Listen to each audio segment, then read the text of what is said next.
से।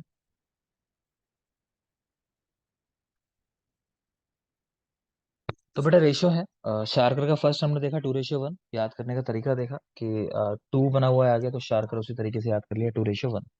मोदक में दा लगा हुआ है सेकंड नंबर पे, दा से दो, तो दो सेकंड नंबर पे आएगा मतलब, है ना। तो यहाँ भी 1 और 2 ऐसा करिए, 1:2, क्योंकि मोदक में दा सेकंड नंबर पे है। 1:4, बेबी तू मन फाड़ कर चौके मार, तो वेश्वर वलेपी तुशोदक तुशांबू मंथ फांड 1:4। अन 1:5 है। नेक्स्ट आता है 1:6। इसमें हम याद रखते हैं शीला 6 यवागु खाकर क्रश हो गई। शीला यानी शीत और लाक्षारस। शीत मतलब है वो हिमकल्पना, ठीक है ना। तो शीला, तो शीत, लाक्षारस, 6 यवागु यानी 1:6, यवागु यानी यवागु खाकर क्रश हो गई। तो क्रश यानी क्रशरा। तो शीला 6 यवागु से क्रश हो गई, ऐसा कर लो। नेक्स्ट है 1:8। इसके अंदर है प्रमथ्य, तंडुलोदक और कांजी। तीन चीज है, प्रमथ्य, तंडुलोदक और कांजी। ठीक है, तो हम ऐसा करते हैं कि 8 बूंदे टपकी होंगी, बारिश हुई होगी तो 8 बूंदे टपकी है ऐसा। तो टा से तंडुलोदक, पा से प्रमथ्या और का से कांजी। ठीक है, कि पानी 8 बार टपका, जो भी याद करना चाहो मतलब। टपका तो तंडुलोदक, प्रमथ्या और कांजी 1:8। यही लिखा हुआ है कि यादव जी ने कांजी में जो रेशियो बताया है 1:8 नहीं बताया, 1:3 बताया है। कोई कोई आचार्य वाद करते हैं, कुछ चीज अलग बताते हैं। तो कांजी यादव जी ने 1:3 रेशियो कहा है इसके अंदर, सब में नहीं है। कहीं ऐसा मत करना कि प्रमथ्या में भी ऐसा कहा है, तंडुलोदक में भी नहीं, ऐसा नहीं। सिर्फ कांजी के अंदर यादव जी 1:3। नेक्स्ट है 1:10, तो सोविरक और अर्क।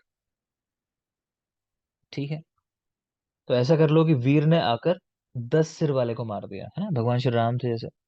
तो वो वीर थे, वॉरियर कहा जाता है उनको, इस तरह कर लो कि वीर ने, वीर यानी सोविरक, आकर यानी अर्क, किसको मारा, 10 सिर वाले को, रावण को यानी दशानन। तो एक 10 सोविरक और अर्क के अंदर।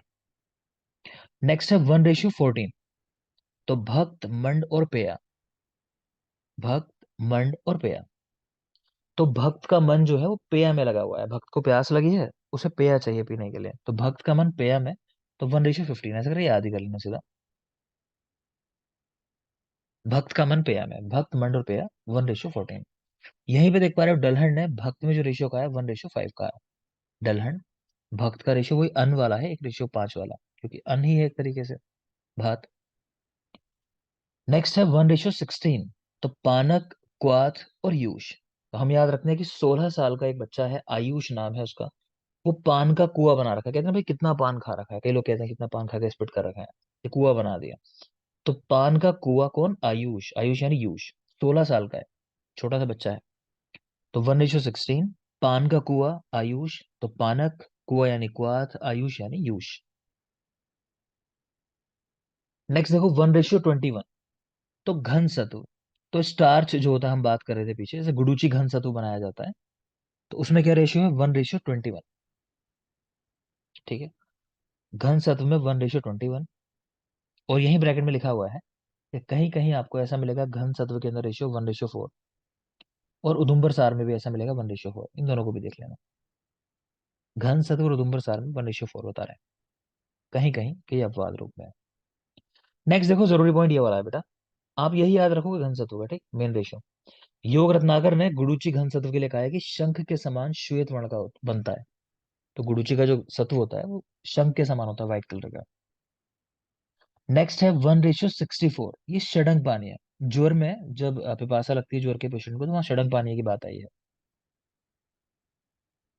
तो 1:64 षडंग पानी है। या फिर मान लो आप कोई भी मेडिसिन से सिद्ध कर रहे हो, चल जैसे मैंने अभी कहा था कि अदरक या जिंजर, उससे वाटर को आप सिद्ध कर रहे हो, तो वहां भी यही है 1:64। कोई भी मेडिसिन से आप पानी सिद्ध कर रहे हो तो 1:64 के रेशियो में लेना है। नहीं समझ में आया। जैसे कह रहे थे ना लोग कि भाई इसके पत्ते पानी में डाल के उबाल के पियो, तो वो जो पत्ते डाल के उबालने हैं तो 1:64 के रेशियो में डाल के उबालने हैं, कहने का मतलब ये है। कोई पत्ते, कोई घास, कोई कुछ भी बता दे, तो 1:64 का रेशियो लेना। क्लियर। चाहे षडंग पानी की बात हो, चाहे औषध सिद्ध पानी कह दे कोई, किसी भी औषध सिद्ध किया हुआ। अगला देख पा रहे हो 1:4:16, और सामने लिखा है स्नेहपाक। यहाँ कैसे समझना है, तो बेटा पहले वाला पार्ट जो है वो तो वही है जिससे कुछ सिद्ध कर रहे हैं, जिसकी बना रहे हैं हम वो चीज। और लास्ट में जो लिखा है वो भी वही है कि लिक्विड है। जो बीच में एक नई संख्या आ गई, ये क्या है, स्नेह है, स्नेह। तो यहाँ स्नेह पाक की बात कर रहे हैं। तो जैसे उदाहरण की अगर बात करूं तो अब ले लो वो उदाहरण, भृंगराज से सिद्ध किया हुआ तेल बनाना है मान लो बालों के लिए। तो भृंगराज हो गया एक भाग, 4 भाग हो गया तेल जो भी आप ले रहे हो, तिल का, सरसों का, जो भी, 4 भाग वो हो गया, और 16 भाग जल हो गया। क्लियर? तो स्नेह पाक में रेशियो क्या है? 1:4:16, याद रखना। स्नेह पाक 1:4:16। नेक्स्ट है क्षीर पाक। क्षीर पाक, एक तो ये भी सवाल आता है क्षीर पाक क्यों करते हैं। क्षीर पाक करते हैं अशुद्धियों को दूर करने के लिए, और अवांछनीय जो क्या कहते हैं, अवांछनीय प्रभाव कह लो, उसको दूर करने के लिए, जो हमें नहीं चाहिए इफेक्ट किसी चीज का, उसको दूर करने के लिए, यानी अशुद्धियों को दूर करने के लिए शीर पाक किया जाता है। तो जैसे लहसुन का सबने देखा होगा कि जो कार्डियक पेशेंट्स होते हैं या कोलेस्ट्रॉल किसी का बढ़ जाता है, लोग खुद ही शुरू कर देते हैं कि लहसुन खा रहे हैं हम, तो ये उसके लिए है मेनली। तो यहाँ 1:8:32 जो लिखा हुआ है, जैसे, तो ये क्या लिखा हुआ है कि एक भाग, जैसे मान लो आपने अर्जुन या लहसुन जो भी शिरपाक कर रहे हो वो ले लिया, 8 भाग जो है इसके अंदर दूध ले लिया, और 32 भाग वो जल है। इस तरह से है 1:8:32। लेकिन यादव जी ने इसमें कहा है कि भाई सबको बराबर रखना है दूध और पानी, उनको ऐसा नहीं छोटा बड़ा फील नहीं कराना कि तुमको कम लेंगे तुमको ज्यादा। इक्वल अमाउंट ले लिया, 15-15, एक 15-15, यादव जी ने। अच्छा एक और बात है, हम जो सारी बातें कर रहे हैं ना जनरल, वो सारी बातें शारंगधर के अनुसार है। ठीक है? क्योंकि शारंगधर जो है वो एपेक्स माना जाता है भेषज कल्पना के अंदर। तो जो उन्होंने कहा है उसको हम सही मानते हैं। कहीं कहीं ऐसा है कि हाँ, अब कोई चीज गलती कोई कर सकता है, मान लो मैं आपको पढ़ा रहा हूँ, तो मैं 1000 चीजें आपको सही पढ़ा रहा हूँ, लेकिन कोई बात ऐसी भी हो सकती है किसी दिन मैं कह दूं 1 और 1 4, तो क्लियर गलत ही है ना, तो उसे कह दोगे आप भी कि सर ये तो गलत ही बात है, ऐसी थोड़ी सारी बात मान लेंगे आपकी। तो वो तो गलत है, सो गलत है। तो शारंगधर ने भी एक दो चीजें अलग मानी है बिल्कुल, तो उस पर आपत्ति करते हैं, वो नहीं मानते इनका आंसर, अदरवाइज जितनी भी चीजें हैं वो शारंगधर सम्मत है। क्लियर? तो 1:8:32 शीरपाक का रेशियो है, यादव जी का 1:15:15 का रेशियो है। नेक्स्ट देख रहे हो यवागु। तो यवागु में सुश्रुत ने रेशियो दिया 1:6, शारंगधर ने दिया 1:16, और काश्यप ने 3 अलग अलग रेशियो बताया, 1:10, 1:15, 1:20। अब इसमें एक आंसर लगाने को कभी आए ना तो चूज किया जाता है 1 रेशियो, बोलो मुस्कान। सर 1:16 16। अभी क्या ट्रिक बताई थी ऊपर? 1:6। अभी ट्रिक यवा, बोल। हाँ यवागु, sorry sir, sorry sir, Sheela यवागु में 6 बाबू समझे? खाकर कृष्ण। हम वो ठीक है 16 है। बेटा, है ना? तो याद रखेंगे सब लोग 1:6 रखते हैं। क्यों रखते हैं उसका कारण भी आगे बताऊंगा, ये बाबू जब पढ़ाऊंगा।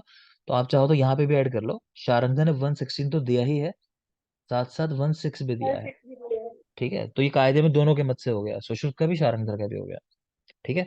तो सुश्रुत 1:6, शारंगधर 1:6 एंड 16 बोथ, काश्यप 1:10, 15, 20, तीन अलग रेशियो दिए हैं।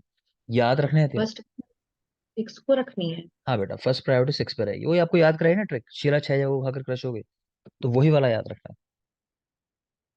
अब आगे आती हैं कल्पनाएं, उनकी आज बात नहीं करूंगा क्योंकि कल ये याद करके आओगे तो फिर मतलब कल फिर पढ़ने में आसानी होगी, जब ये चीजें याद होंगी पहले से। ठीक, इसको याद करके है ना, जो बेसिक लॉजिक है इनके पीछे का वो कहीं कहीं समझना होगा, वो मैं बता दूंगा आपको। तो कल हम यहाँ से शुरू करेंगे फिर स्वरस कल्पना, कल मैं ये नहीं पढ़ाऊंगा, सवाल करूंगा फिर आगे बढ़ेंगे। आज जो क्वेश्चन होंगे वो रसशास्त्र के क्वेश्चन होंगे, तो अगला टेस्ट इसके होते ही टेस्ट होना है फिर आपका, रसशास्त्र भैषज्य सारंगधर मिला के। टाइम नहीं लगेगा, मैं पक्का बता रहा हूँ आपको, मैक्सिमम 2 दिन से 3 दिन लगने हैं। मुझे ज्यादा टाइम देना पड़ेगा, ज्यादा टाइम देके खत्म कराऊंगा, लेकिन मैं करा दूंगा इसको 3 दिन में, कोशिश होगी मेरी खत्म करा दूं। फिर आपका टेस्ट भी होना है। अच्छा, इसमें ये पार्ट भी है आ गया, 4 दिन लग सकता है, थोड़ा और ऐड किया हुआ है इसके अंदर। ठीक है, 4 दिन लग सकते हैं, 4 दिन बाद आपका टेस्ट हो जाएगा। ठीक, फिलहाल जल्दी से क्वेश्चन शुरू करोगे। लक्ष्मी जल्दी से कराओ सेशन बेटा, स्टार्ट कराओ, टाइम कम है क्योंकि यस अभी सर। 15 मिनट निकल चुके हैं।